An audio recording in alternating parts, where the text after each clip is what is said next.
Lasts so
Summons me from my ethereal wanderings.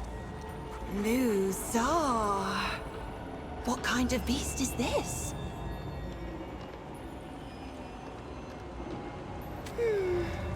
Paxel Tech. I can share my wanderings with you. But first, I seek the knowing, the truth of nature held within your ark. You want to answer? So I will ask. Answer these questions true, sweet beast, so that your ark may be known and your eye may open. And do choose wisely. You are the ruler of your people, but a small group of rebels has taken arms against you. You could seek out a mutual solution, but doing so prolongs the conflict and may bear no fruit at all. Or you could wipe them out and end the conflict immediately. Do you treat with the rebels? Or do you preserve the peace?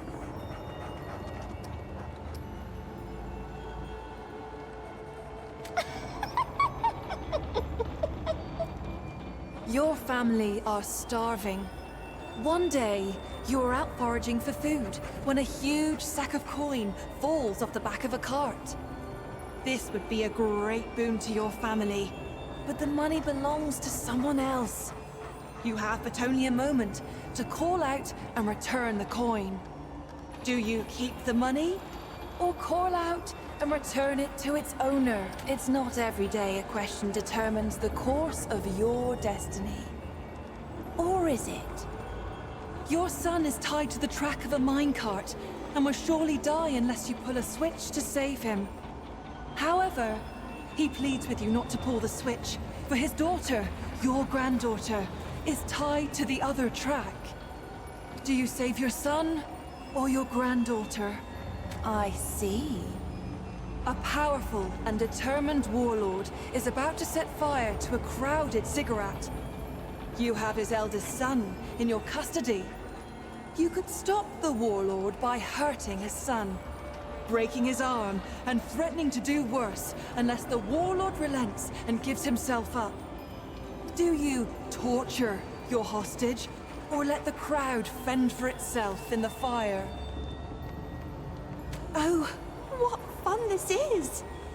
Consider that it is you who discovers the Thane, the tree that offers immortality to all who eat its fruit. You could share this gift with all, but doing so may lead to war and embitterment, to the immortality of those who do not deserve it and will only abuse eternal life. Or you could limit immortality to the deserving, and thus, through the deserving, bring a better life for all. Do you give immortality to all, or only a chosen I see your wheels turning, sweet beast. You have chosen your path, sweet beast. Your heart is true. May the power of the doe's eye free you from your incarnate shackles.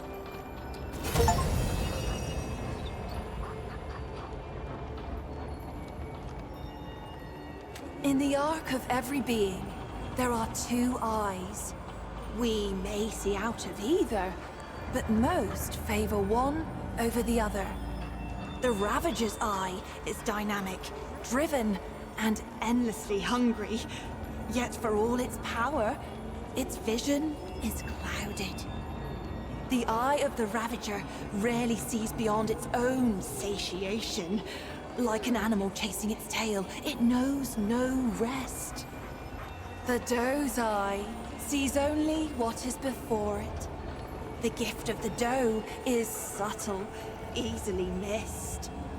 It is a most mysterious presence inside oneself, conferring power without force, just as the doe itself cannot be sought, nor tracked, nor hunted.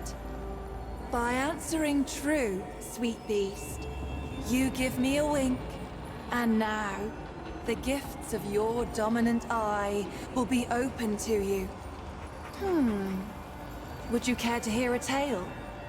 It is about those who see as you do. I will tell you of Ramaril, the servant child of the Vaunt. I found Ramaril as a babe, large and angry as only a hungry babe can be. Nothing became of him as it happened. He grew from a great, crying babe to a great, quiet Pan. He served without word or complaint. None knew his name, for though one might thank the creator of a meal or a washroom, who even considers the child who merely cleans up after? When the Krell came, they laid siege to the temple. None could escape nor call for help. All were doomed. The doe's eye opened in Ramaril that day. He was no fighter and had no training of any kind. But he lifted the largest shield he could find and told the others to run once he'd made away. He drove dozens of Krell over a cliff, and himself with them. Later, his masters came to me seeking to know more of this boy who had saved them, whom I had laid at their doorstep. I told them many stories. One might even consider them true. Before we go any further, I must ask. I sense you carrying something. Something that belonged to my sister. That ring.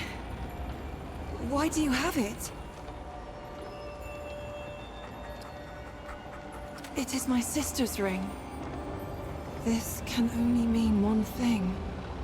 You killed her.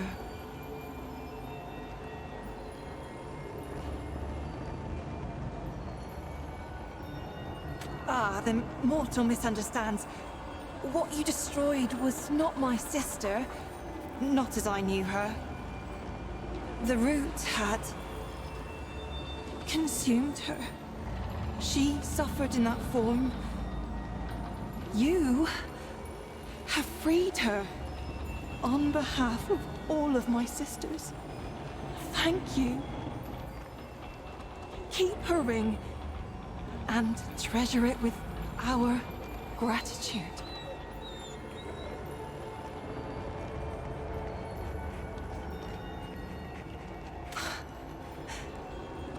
Truly? Thank you, sweet beast. You will be forever honored among us. However, I cannot let you go empty-handed. You should have this. Now, what can I do for you? Is there anything else? Knowledge of me? Of our wonderful world?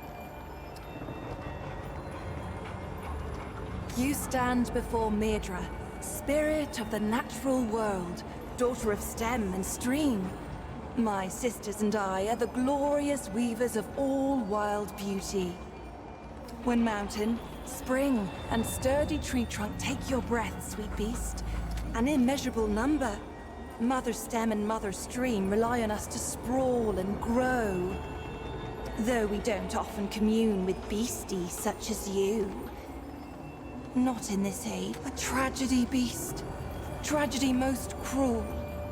Keula was fascinated by mortals, by your lives and stories. Unlike most of us, she made herself no secret. And you worshipped her with your short lives. Even built her a house. A temple, you called it. The root found her there. We godlings are not easily unwoven, however, and it slew her not. But perhaps it would be better if it had. For what remains is no longer the sister I knew. But we hold happy thoughts. By day, a dappled glade of emerald branch and golden leaf, carpeted by downy moss. By night, sweet beast, the trees bewitch the lost and inebriated. Or so it was before this age of exterminate. May the doe's eye stay ever open and your steps ever fleet.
Great. More bad.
Hmm?